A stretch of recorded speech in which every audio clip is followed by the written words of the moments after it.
Shooter Hunt here at the Prep Baseball All-American game in Miami, sitting next to two-time Prep Baseball All-American Angel Cervantes. Angel, what's going on? Nothing, just got here, getting all the gear. Pretty cool, getting everything, especially the glove. New from last year, so. Swaggy glove. I know you rocked the red one last year. You got the new prints, kind of got that Miami flair to it. Are you digging the vibes we got in here in Miami? Yeah, it goes exactly with the flow out here in Miami, and I think it's going to look good at the game. You know, speaking of the game, you're getting the start on the bump. 25s. Last year, you were the young guys. You beat up on the older guys. Now you're the big dogs on campus. You're setting the tone, starting the game out.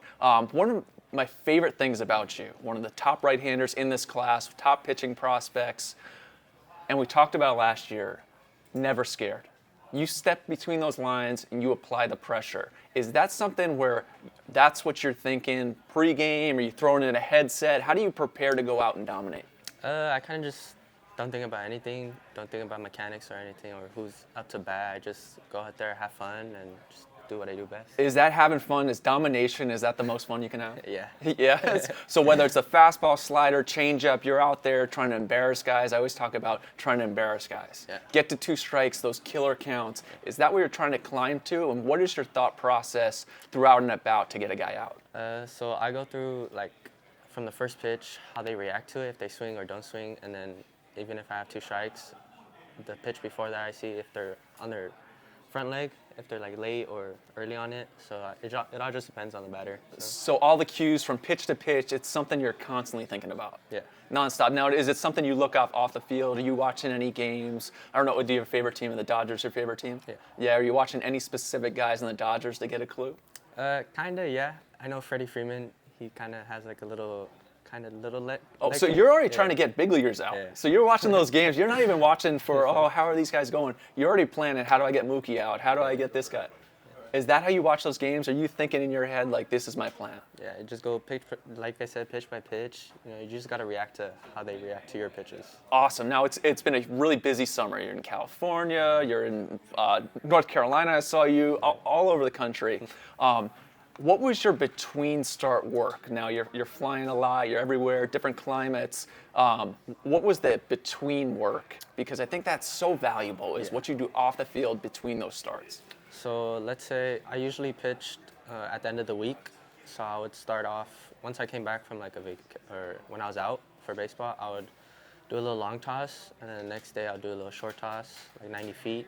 And the next day I'll do a little light bullpen before I head out, and then that's when I come back out of state, and that's when I do a lot of. So when you got off the plane, or you using a lacrosse ball, foam roller, was there a plan for getting in the weight room? I got to get myself ready. Yeah, I'll do weight room for when I would come back, and then the next day I would start throwing again. Awesome. Now speaking of that weight room, the first thing I noticed this summer when I see you the first time is like, Angel got big, and you were real 6'2". We went side by sides, maybe 6'2.5". I'll give you. We'll see this week, but noticeably stronger, which generally happens for most kids throughout, but it looked like you put in that work. What was that weight room type action that you were doing? So it started kind of when I shut down last year after this event last year. So it was for 2 months straight just doing weight room every day. Well, not every day, but I'll have like 2 days of rest. Okay. And then it was just working on my mobility stuff and then trying to get more athletic, and I think it helped a lot, and especially helped in season. Awesome. Now, what are you working on? What's your plan for this off season? Do you have a new pitch that you're going to work on? Are you trying to just get stronger? No, I'm just trying to get stronger, build muscle. You already got the great arsenal, the ability to really change planes with that breaking ball. You can rip it off. Yeah. Now, talk to me a little bit about that breaking ball. There's been some other guys where it's almost 2 pitches to where, hey, I can change the shape in this, I can slow it down, speed it up, make it a kill pitch. Is that something you think about? So actually, it's a curveball and a slider. Okay. So I know sometimes my slider, it comes out as a curveball, but I think it's like a sweeperish kind of pitch. That's the one I usually throw when I'm like 0-2 or 1-2. And the curveball, I usually just dirt it, like just pound it, just throw it hard. Okay. Yeah. Is that the cue? I'm just ripping this off. Are you thinking fastball out of the glove till the last second? What's the cue in your head? Yeah, so when I throw a curveball, I'm just ripping it as hard as I can versus lefties. And then, so I started like middle, and it just ends right in their back leg. It's amazing where the media want to ask you, how do you do this? And in your head, it's probably like, I just do it. I just rip it off. I don't think too much about it. Just like rip, and it's good. Yeah. That's awesome. Now, last year, your mom and dad came to Milwaukee.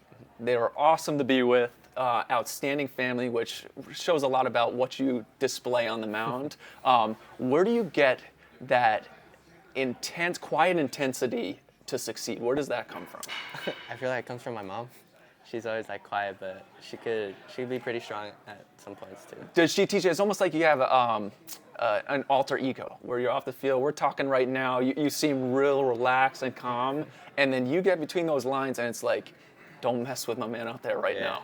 Is that something you're thinking about? Yeah, I feel like coming into the game, I'm more locked in. Like I don't really. It's not like a personal thing, but I don't really like talking to people in games. I just want to like focus on how I do. You're just like a normal starter, although I wouldn't call myself normal. I was the same way. Don't talk to me on game day. I got my 2 hours to put that focus in. Then we can go mess around right after that. Is that where you are? Where like, hey, I'm in the zone. Yeah, my teammates have told me like I'm two different people. Like it's wild. Well, get ready for that start. You will be in the zone, probably only for about 7 to 10 minutes there. So soak it in. I know you did last year. You were called into a real tough spot. Yeah. You come in, close the door. This year you're going to get the start. We can't wait to see you out there. Can't wait to see your parents hang out. Enjoy the weekend. I'll be down in the LA area next year too to see you in the spring. Thank you. Angel Cervantes, California.